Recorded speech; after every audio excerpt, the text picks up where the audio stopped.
은혜로운 찬양 감사합니다. 우리 찬양을 보면서 문득 세 가지 궁금한 게 생겼는데, 첫 번째는 과학교실팀은 무슨 일을 하고 있는지 궁금하고, 두 번째는 박성민 청년은 왜 남들보다 2배의 화면을 차지하고 있는지도 약간 궁금하고, 그리고 우리 제가 성함은 잘 모르는데 우리 함도배기로 알고 있는 그 청년분은 찬양도 약간 뭐죠? 그 느낌 있네요. 제가 오전에 고등부를 하고 항상 여기 오는데, 오늘 우리 예배 드리는 것처럼 고등부도 이제 20%, 오늘은 특별히 고3 친구들만 왔었거든요.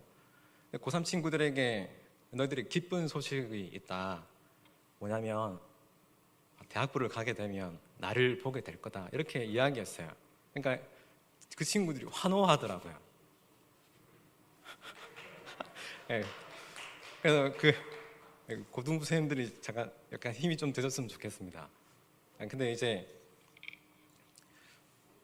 여러분, 올해도 이제 제가 대학부를 같이 하게 됐는데 많은 것을 기대할 수 있는 시간이 되길 소망합니다. 그리고 고등부에게 좀 나왔는데 고등부 선생님도 이제 좀 지원해 주셨으면 감사하겠어요. 오늘 말씀 시작하겠습니다.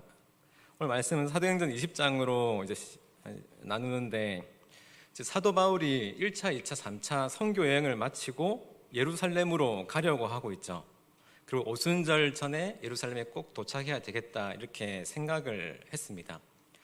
근데 그 도착해야 되는 그 순간 가운데 사도 바울은 뭔가 절대적인 의미를 부여했었어요. 왜냐하면 16절에 보면 바울이 아시아에서 지체하지 않기 위하여 에베소를 지나 배 타고 가기를 작정하였으니 라고 이야기하고 있습니다. 내가 오순절에 예루살렘에 도착하기 위해서 작정했다. 그럼 제가 한 4년 전에 이 말씀을 가지고 마지막으로 이제 한국에서 설교를 하고 떠난 적이 있었는데, 많은 교육자들이 이 말씀을 많이 묵상하고 계실 거예요. 근데 이 말씀이 제 마음속에 들어갈 때 특별히 작정이란 말이 들어왔던 이유는 제 마음속에 제 일상의 삶 가운데 이런 생각이 들었던 것 같아요. 나는 왜 이렇게 작정함이 없을까? 나는 왜 이렇게 상황에 따라 자꾸 왔다 갔다 하는 삶을 살게 될까? 나의 마음은 왜 이렇게 요동치는가? 라는 생각을 했었던 것 같아요. 그래서 이 작정함이 그때 많이 묵상이 되었습니다. 그리고 이 작정함이라는 뭘까라는 것을 좀 생각을 하게 되었는데, 여러분, 지금 바울이 예루살렘으로 가기 위해 배를 타기로 작정했다라는 말은 나는 꼭 배를 타야지, 나는 뭐 마차를 타거나 뭐 달려가거나 뭐 비행기를 타는 것이 아니라 꼭 배를 타야지라는 것을 작정한 것은 아니죠. 이 사람이 지금 작정한 것은 오순절 전에 도착하기 위함이었습니다. 그러니까 오순절 전, 그러니까 성경 속에 자세히 나오지 않았지만 이미 사도행전을 봤을 때 사도 바울은 1차, 2차, 3차 선교 여행을 마쳤고 오순절 때 이제 가야 된다라고 생각했다면, 아마도 그가 이때까지 했던 선교 여행의 보고를 하기 위해서였을 확률이 매우 크죠. 오순절이 뭐냐면, 우리가 벌써 작년 9월인데 우리 오순절 말씀이 사도행전 2장이잖아요. 그때 우리가 말씀을 나눴었는데, 그때 성령께서 임하시고 이 땅 가운데 교회가 처음으로 시작되었죠. 그러니까 교회의 생일이라고 할 수 있는 날에, 그 날은 사실 유대인들의 명절이었거든요. 그래서 전 세계에 있는 유대인들이 모여드는 그 시점에 사도 바울은 자신의 선교의 보고를 하기 위해서, 때는 오순절, 그리고 장소는 예루살렘이 딱 맞다라는 어떤 강렬한 확신을 가졌던 것 같아요. 그러니까 사도 바울이 어떤 사람이냐면, 어떤 생각과 비전을 품고 있었느냐면은, 지금 이제 자기는 예루살렘에서 파송된 사람으로서 예루살렘 교회와, 그리고 자신이 걸어왔던 선교여행지의 많은 교회들의 같은 비전과 같은 꿈을 가지고 또 같은 하나님을 섬기고 있다라는 그 믿음을 가지고, 우리가 역시 이런 것을 확증받고 이제는 예루살렘 교회가 우리의 선교에 더 많은 기도와 동력을 힘입어 달라고, 이제 로마에 힘입어 달라고 기도하고, 이것을 바탕으로 로마와 땅끝 스페인까지 가기 위해서 준비를 하고 있었거든요. 그러니까 이것을 위해서 예루살렘으로 갔다라고 생각을 할 수 있겠습니다. 그래서 그때 이제 가장 합당하다 생각하겠다라고 확신한 그때 이제 작정을 했는데, 여러분, 작정했다라는 말은 무슨 말이냐면 내가 무슨 상황이 있어도 그렇게 하겠다라는 말이죠. 그러니까 상황에 관계없이 그렇게 하겠다라고 하는 겁니다. 이제 이걸 제가 묵상을 하게 된 거죠. 여러분, 사실 우리도 마찬가지라고 생각이 됩니다. 우리가 한참 지금 텀이 바뀌고 있는 시점이잖아요. 그리고 교육자 분들과 또 간사분들 아니면 또 주변에 있는 분들을 통해서 꽤 많이 이제 섬김의 자리에 대해서 얘기를 들었을 거예요. 그리고 좀 부탁할 수도 있죠. 좀 섬겨달라고, 목자 좀 해달라고, 오직 예수도 좀 섬겨달라고, 이렇게 이야기를 할 수 있잖아요. 근데 제가 여기는 잘 모르겠지만 제가 교육부 자체를 꽤 오랫동안 섬겼었거든요. 교육부의 교사분들에게 뭔가 부탁을 하다 보면 또 일반적으로 성도분들과 같이 사역하다가 알게 된 좀 친분이 생긴 분들에게 어느 부서를 섬겨달라 이렇게 이야기를 하면 어쩌다 이런 말을 들을 때가 있어요. 전도사님, 그 상황 좀 보고요, 좀 그때 가서요, 이런 말을 할 때가 있어요. 상황 좀 보고요. 그럼 제가 마음속으로 무슨 생각하냐면 뭘 본단 말이지라는 생각을 하는 거예요. 그러니까 그 사람이 뭔가 보는데 상황을 보고 있다라고 이야기하는 겁니다. 우리는 똑같이 이렇게 대답하기 쉽죠. 내가 그때 가봐서요, 잠깐 그때 내가 좀 상황이 나아지면요 라고 이야기할 수가 있습니다. 이렇게 우리가 뭔가 대답을 바로 이야기하지 않고 좀 유보시키는 경향이 있죠. 여러분, 이게 무슨 말이냐면 내가 그때 가서 상황이 내가 그 봉사를 할 만하다라고 판단이 된다면, 혹은 내가 봉사하기로 결정을 하더라도 그것이 내 삶에 있어서 큰 영향이 없다라고 판단된다면 이잖아요. 확증된다면. 그러니까 그때 가봐서라는 말은 내가 판단을 하겠다는 말이죠. 다시 말하면 최종적으로 판단을 하겠다는 사람이 이제 나인 거잖아요. 그러니까 이제 좀 볼게요, 그때 가서요, 좀 생각해 보고요 라는 말은 내가 할만하다고 판단되면 하겠습니다 라는 말이죠. 사실 우리가 많은 경우에 꽤는 이제 안 하려고 할 때 이제 이런 말을 하기도 하는데, 기도해 볼게요. 저도 약간 이제 그런 경향이 있는 것 같아요. 좀 기도해 볼게요. 그리고 제가 사실은 굉장히 약간 어려운 사람이 있을 수 있죠. 근데 그 어려운 사람이 어떤 이야기를 했는데 그렇게 큰 책임감을 느끼진 않지만 왠지 모르게 좀 책임을 져야 될 것 같은 상황이 놓으면 좀 기도해 보겠습니다 이렇게 이야기할 때가 있다라는 말이죠. 하지만 여러분, 사실 우리 기도라는 것이 무엇입니까? 기도라는 것은 내가 누군가를 위해 기도한다라고 이야기하는 것은 그 기도가 응답되는 일에 있어서, 그 기도가 이루어지는 일에 있어서 내가 최선을 다하겠다는 말이잖아요. 여러분, 기도는 우리에 있어서 최선이잖아요. 그러니까 기도할게요라는 그 말은 최선의 방법이지만 내가 책임감을 좀 덜 느끼고 싶을 때, 때로는 내가 그렇게 손해보고 싶지 않을 때, 그리고 그렇게 신경 쓰고 싶지 않을 때 내가 이런 말을 쓸 때가 있습니다. 이거는 참 작정 없는 표현이죠.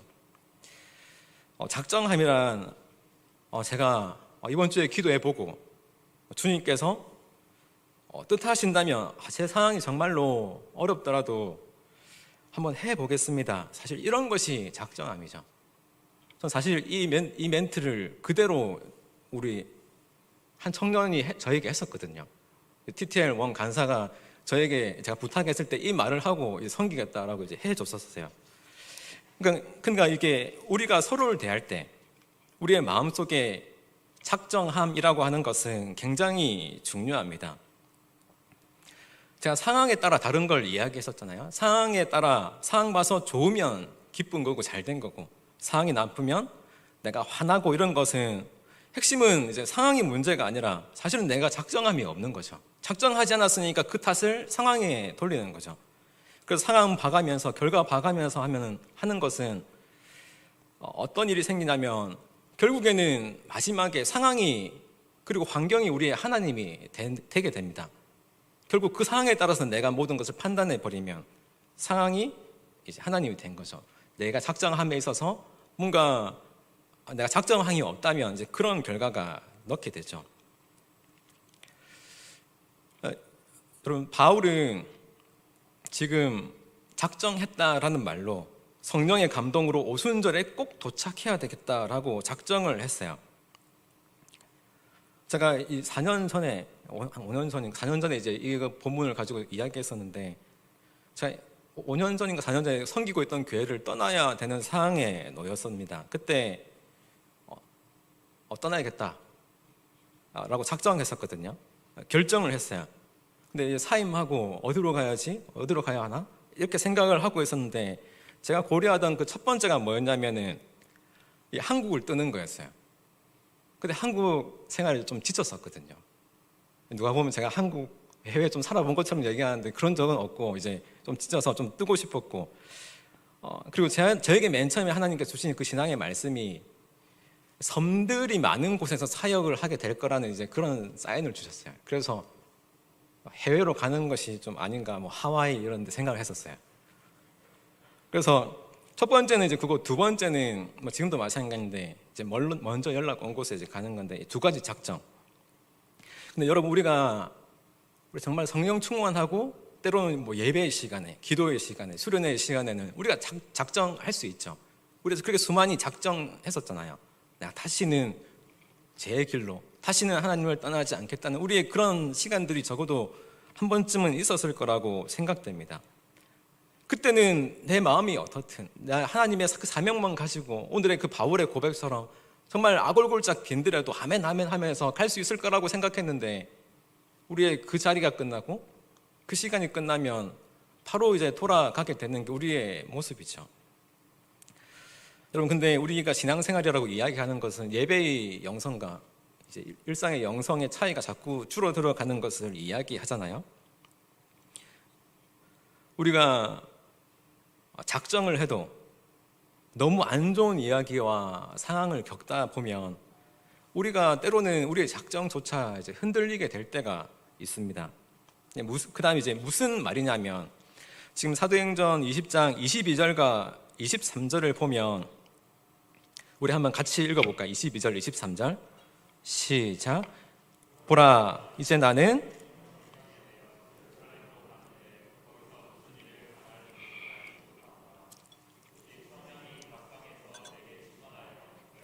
환난이 나를 기다린다 하시나. 자, 바울이 예루살렘이 오순절 전에 이제 꼭 가고야 말리라라고 작정을 했어요. 그런데 지금 바울이 가려고 했는데 가는 곳마다 성령께서 뭐라고 하십니까? 네가 예루살렘에 가면 어떠한 결박이, 어떠한 핍박이, 어떠한 환난이 너를 기다리고 있을지 모른다라고 계속 감동을 주시는 거예요. 근데 그게 전부가 아닌 것이 다음 주에 보게 될 텐데, 21장에 두로 지방을 지나가게 되는데 거기에서 똑같이 바울의 제자들, 이제 예수님의 제자들이죠. 이 사람들을 만나게 되는데 이 사람들도 똑같이 하나님의 음성을, 성령님의 음성을 들었어요. 근데 그 음성이 무엇이냐면 똑같은 말이에요. 예루살렘에 가면 환난이 기다리고 있고, 예루살렘에 가면 핍박이 기다리고 고난이 기다리고 있다라고 이야기하는 거예요. 근데 똑같이 이제 이야기하는데, 근데 제자들은, 두로에 있는 사람들은 어떻게 해석했냐면, 지금 이 쌓이는 이 성령의 감동은 바울이 죽을 수도 있기 때문에 지금은 바울이 죽으면 안 되니까 예루살렘에 가지 못하게 막아라 라고 사인을 해석했었어요. 그리고 성령께서 우리에게 주시는 그 감동, 똑같은 감동인데 이걸 막아야 바울이 살 수 있으니까 너희들에게 주신 사명은 바울을 막는 것이다 라고 성령이 주시는 메시지를 해석했습니다. 이게 참 우리에게서 좀 중요한 부분인데, 바울과 제자들이 똑같이 음성을 들었죠. 똑같이 감동을 받았는데 바울은 죽더라도 가라라고 해석했어요. 죽더라도 가라. 가서 죽든지 뭐 죽으면서 가든지 어쨌거나 가라였어요.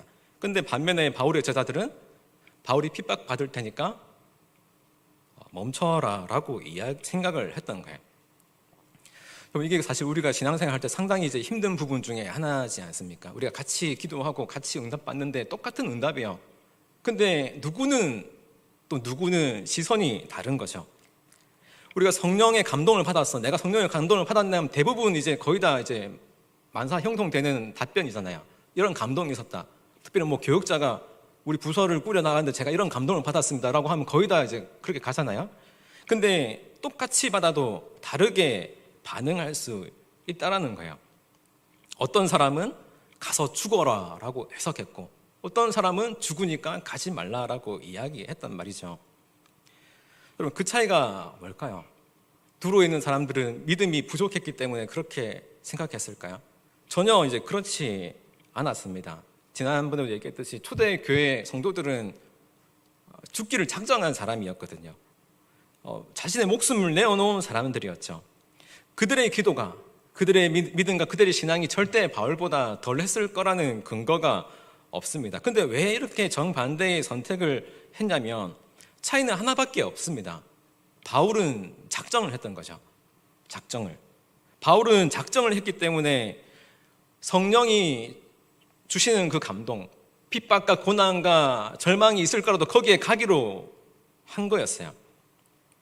우리가 인생을 살아갈 때 많은 부분에 있어서 우리의 작정에 따라 결과가 달라지는 게 너무나도 많이 있습니다. 우리가 어떤 방향으로 내 마음을 먹느냐, 똑같은 상황인데도 내가 어떤 식으로 보느냐, 어떤 결단을 하느냐, 우리 앞에 있는 미래에 따라 우리의 환경이 변화되는 것이 아니라 미래와 상관없이 내가 지금 어떤 마음을 품느냐에 따라서 바뀌는 경우가 많이 있어요.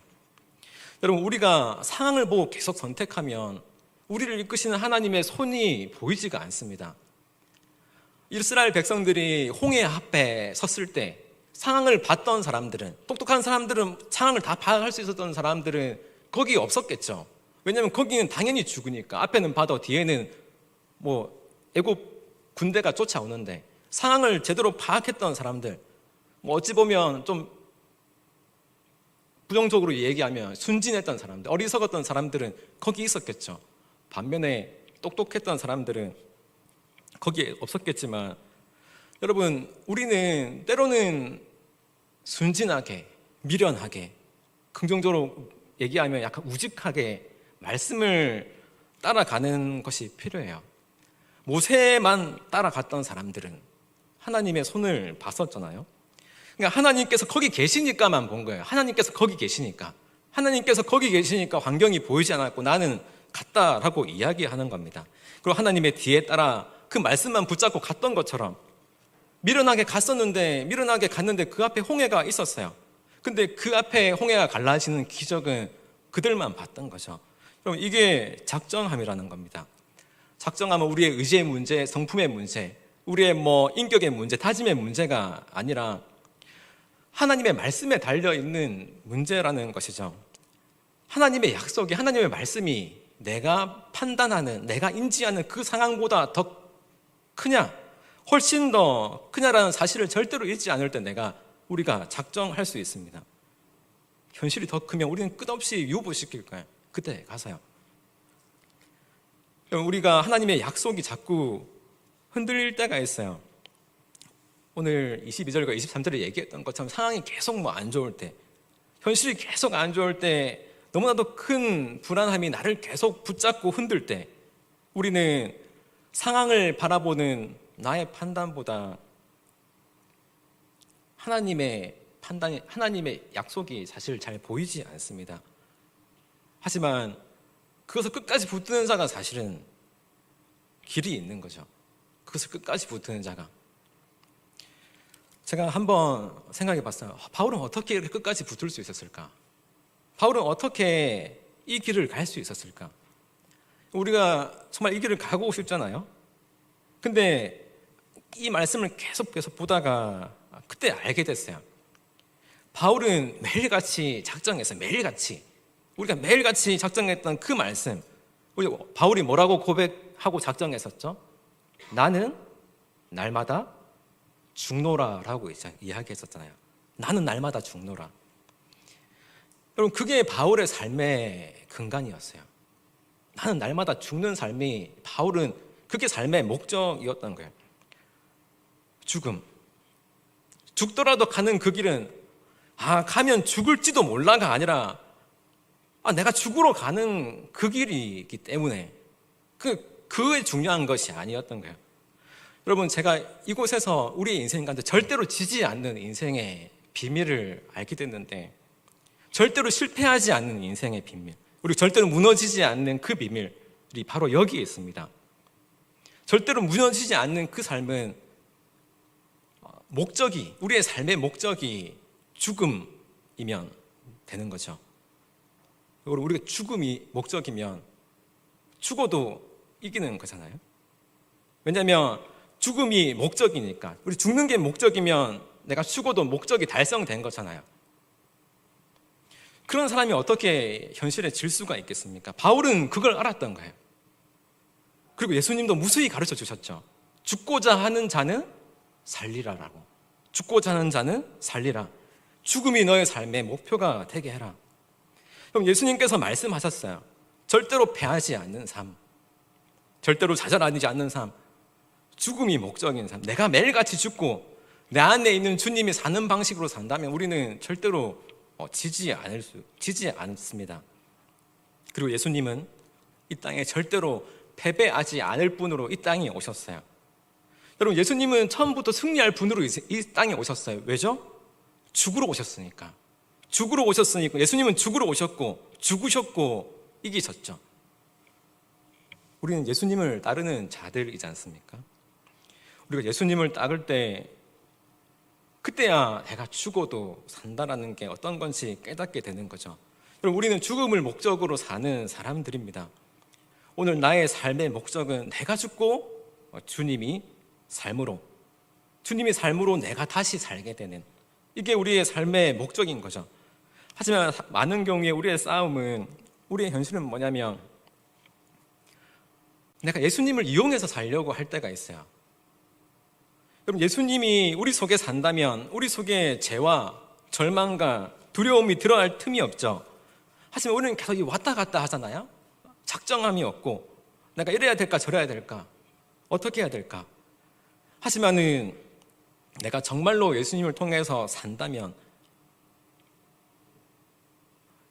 내가 예수님을 통해서 살아가는 게 목적이 아니라 정말 내가 먼저 죽고 예수께서 사시면, 예수를 통해서 내가 살려고 하는 것이 아니라 내가 죽고 예수님이 사시면 우리의 마음속에 공로나 좌절, 절망이 없게 되죠.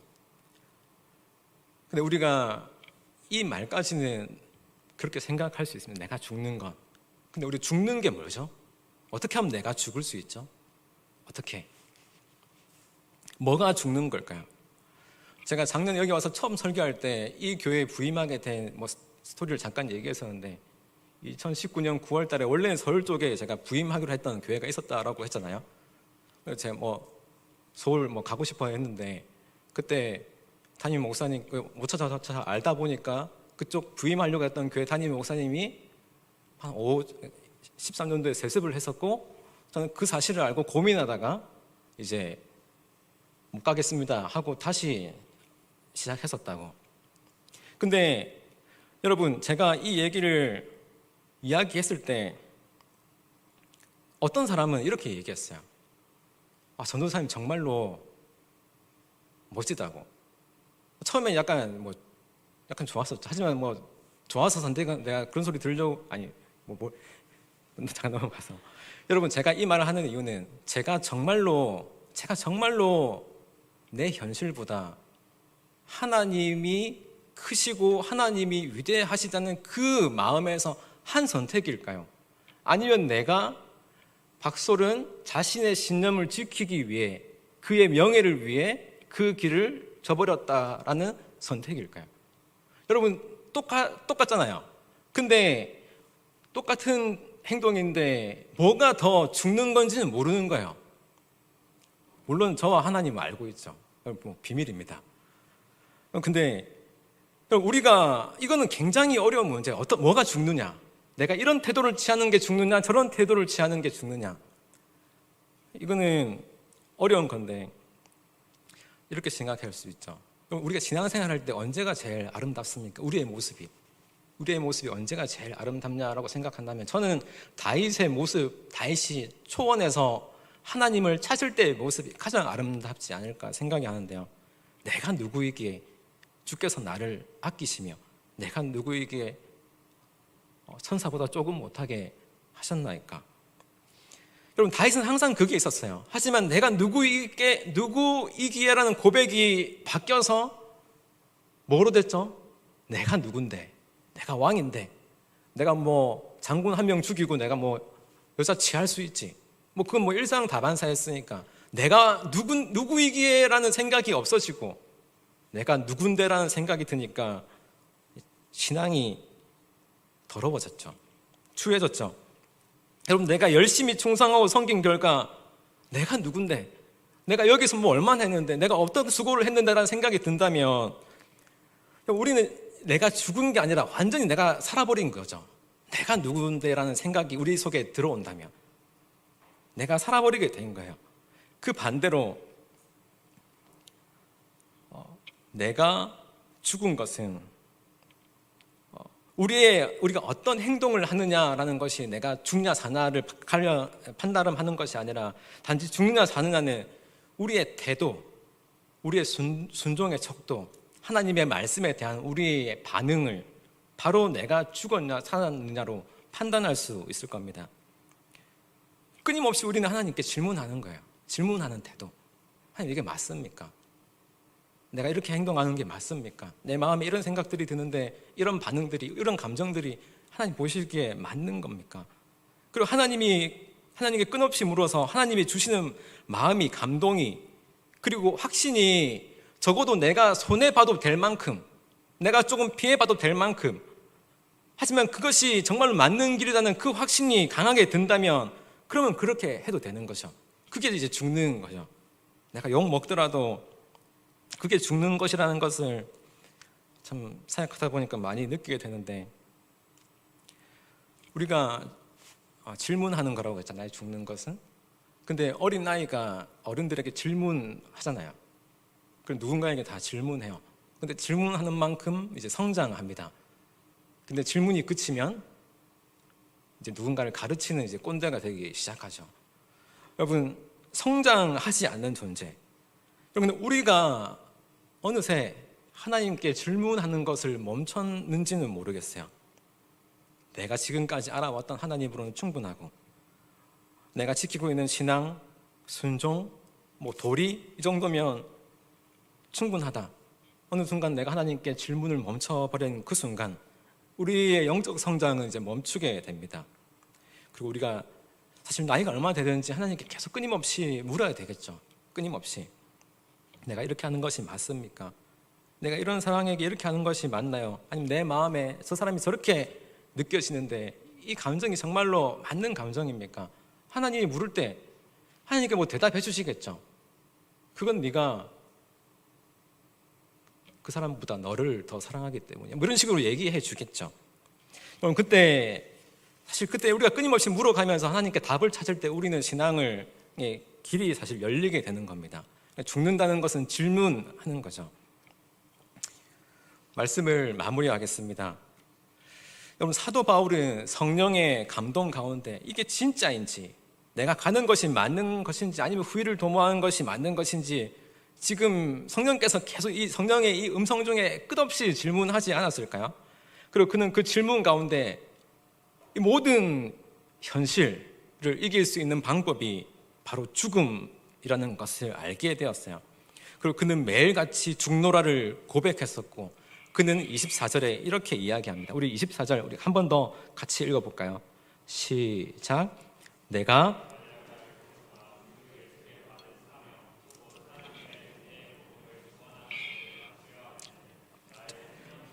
조금도 귀한 것으로 여기지 아니하노라.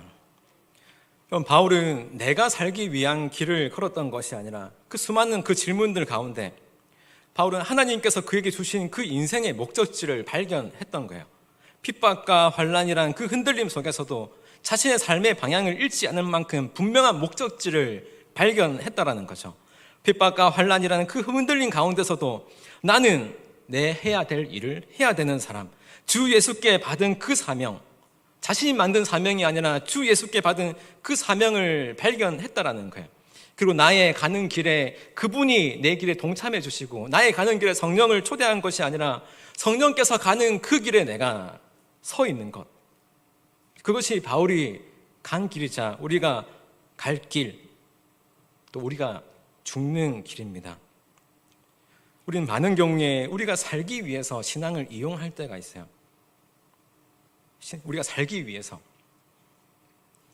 위로가 필요할 때, 힘이 필요할 때, 기도가 필요할 때, 그때 신앙이 필요할 때가 있어요. 물론 그렇습니다. 하지만 우리가 기억해야 될 것은 구약의 율법들과 모세의 이 말씀들은, 모세를 통해 주어진 이 말씀들은 결국 누구를 위해 준비된 말씀이었죠? 누가복음에 결국 예수님을 위해서 준비된 말씀이었어요. 구약에 있는 모든 말씀들은 예수님을 위해서 준비된 말씀들인데, 유대인들은 그 말씀으로 자신을 세우려고 했었던 거죠. 예수님을 세워야 할 그 말씀으로 자신들이 살고자 하니까 도리어 살려야 될 대상을 살리지 못하고 예수님을 대적했고 예수님을 죽였습니다. 그 율법으로 죽였던 거예요. 여러분, 마찬가지예요. 내가 죽고 예수님이 사시지 않으면 우리는 나도 모르게 내 고집, 내 주장, 내 야망을 위해서 예수님을 사용하게 될지도 몰라요. 그래서 예수님의 이름으로, 예수님으로부터 가장 먼 곳에 있을지도 모르는 거죠. 예수님을 대적하는 짓을 행하면서도 그게 틀린지도 모르게 갈 수도 있어요. 예수님을 드러내야 할 말씀으로, 오늘 양성수 청정도 이제 기도할 때 얘기했잖아요.